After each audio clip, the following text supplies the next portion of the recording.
ஏய் அவகிட்ட குடுறா சின்ன பிள்ளைங்க. சித்துமா வைக்கிறாடி வைக்கிறா. சித்துமா இருந்தா நீ வைக்கோ. ஸ்பூனால சாப்பிடணும், கீழே கொட்டக்கூடாது. ஓகே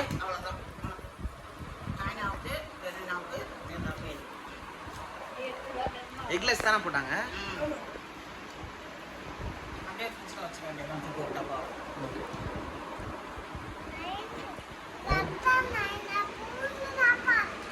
ஸ்பூன்ல பொறுமையா தான் சாப்பிடணும். பத்தாது ஸ்பூன்லயே கொஞ்சம் கொஞ்சமா எடுத்து சாப்பிடு.